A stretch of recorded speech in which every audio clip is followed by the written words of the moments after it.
আমরা একটা স্থিতিশীলতা যদি আমরা নিয়ে আসতে পারি দেশের মধ্যে, তাহলে অবশ্যই আমরা আমাদের যে লক্ষ্য আছে অর্থনৈতিক উন্নয়ন করা, আপনার দেশে ইনভেস্টমেন্ট বাড়ানো, দেশে মানুষের কর্মসংস্থানের সৃষ্টি করা, এই কাজগুলোতে আমরা এগিয়ে যেতে সক্ষম হব। এই যে বাংলাদেশের এই যে পরিবর্তন, আপনার রাজনৈতিক যে পরিবর্তন হয়েছে, সেই পরিবর্তনের ফলে আমাদের যে ম্যাক্রো ইকোনমিক্সের অবস্থাটা এক্স্যাক্টলি কী আছে, সামগ্রিকভাবে আমরা আমাদের অর্থনীতিকে আমরা কীভাবে সামনের দিকে এগিয়ে নিয়ে যাওয়ার কথা চিন্তা করছি। আমরা আমাদের সরকারের পক্ষ থেকে আমরা বলেছি যে আমরা কীভাবে এগুতে চাই। আপনারা নিশ্চয়ই সবাই জানেন ইতিমধ্যে যে আমাদের মাননীয় প্রধানমন্ত্রী তারেক রহমান সাহেব ইলেকশন ম্যানিফেস্টোতে যে জিনিসগুলো আমরা দিয়েছিলাম সেগুলো ইমপ্লিমেন্ট করার জন্য তিনি একটার পর একটা কাজ করে যাচ্ছেন।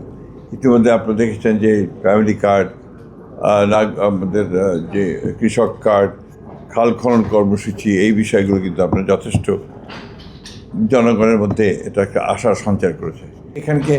এখানে আমাদের যে এজেন্সিগুলো আছে, সরকারের এজেন্সিগুলো যেগুলো আছে, সেই এজেন্সিগুলো খুব স্লো, ধীর গতিতে চলে।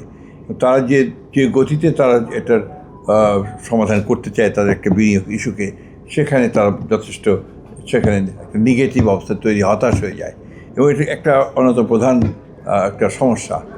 সেগুলো আমরা বলেছি যে আমরা চেষ্টা করছি যে সেই সমস্ত বিষয়গুলোকে ঠিক করে নিয়ে আসার জন্য আমাদের ব্যুরোক্রেসিকে সঠিকভাবে ঠিক করা, এনভায়রনমেন্ট, আপনার ইনভেস্টমেন্ট এনভায়রনমেন্টটা তৈরি করা। এখানে ব্যবসা করার যে ক্লাইমেট, এটা কিন্তু আমরা খুব একটা ভালো না, এনভায়রনমেন্টটা খুব একটা ভালো না, যে কারণে এই জিনিসটাকে আমরা বলেছি যে আমরা এটাকে ভালো করে নিয়ে আসার চেষ্টা করছি। এবং আমাদের প্রধানমন্ত্রী এই বিষয়ে অত্যন্ত আগ্রহী। তিনি প্রতিদিনই এই বিষয়কে নিয়ে আলোচনা করছেন, কথা বলছেন। প্রত্যেকটা মন্ত্রণালয়কে তিনি অতি দ্রুত আপনার চেষ্টা করছেন যে প্রত্যেকটা কাজের জন্য, বিশেষ করে আমাদের সবচেয়ে বড় সমস্যাই হয়েছে আপনার এনার্জি সেক্টরে। আমরা আপনার সোলার এনার্জির দিকে আমরা যাওয়ার চেষ্টা করছি, এবং একই সঙ্গে অনশোর এবং অফশোর যে এক্সপ্লোরেশন, আপনার গ্যাস এবং তেল উত্তোলন করবার যে কাজগুলো, সেগুলো আমরা শুরু করেছি ইতিমধ্যে। 3 মাস পরের মধ্যেই আমরা সেটাতে আপনার টেন্ডারে যাবো বলে আমরা আশা করছি। আমরা সবাই জানি যে আমাদের মতো একটা দেশে, এখানে উইথ হিউজ পপুলেশন, এখানে দ্রুত আমাদেরকে এগিয়ে যেতে হবে অর্থনৈতিক উন্নয়নের দিকে। আমাদের রাজনৈতিক যে সমস্যাগুলো এখানে তৈরি হয়েছিল অতীতে, সে সমস্যা এখনও যে চলে গেছে তা বলবো না, কিন্তু আগের চেয়ে অনেকটা ইতিবাচক হয়েছে। আমরা বিশ্বাস করছি যে আপনার একটা স্থিতিশীলতা যদি আমরা নিয়ে আসতে পারি দেশের মধ্যে, তাহলে অবশ্যই আমরা আমাদের যে লক্ষ্য আছে অর্থনৈতিক উন্নয়ন করা, আপনার দেশে ইনভেস্টমেন্ট বাড়ানো, দেশে মানুষের কর্মসংস্থানের সৃষ্টি করা, এই কাজগুলোতে আমরা এগিয়ে যেতে সক্ষম হব।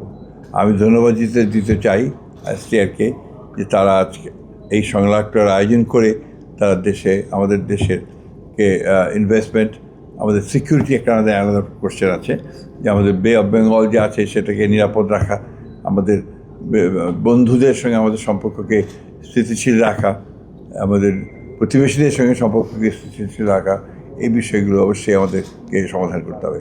আরেকটি বড় সমস্যা যেটা আমাদের মধ্যে আছে, সেটা এখনও আলাপ হয়নি, হয়তো সম্ভবত আলাপ হয়ে, রোহিঙ্গা ইস্যু। এটা আমাদের জন্য একটা বড় সমস্যা। এই সমস্যাটা আমরা সমাধান করতে চাই, এবং আমি আজকে ধন্যবাদ দিতে চাই যে তারা তাদের অর্গানাইজেশনের তরফ থেকে এই সংলাপটা শুরু করিয়েছে। আমি আশা করব যে এই সংলাপের জের ধরে সামনে আরও আলোচনা হবে, আরও ডিসকাশনস হবে, এবং সঠিকভাবে আমরা এগিয়ে যেতে সক্ষম হব।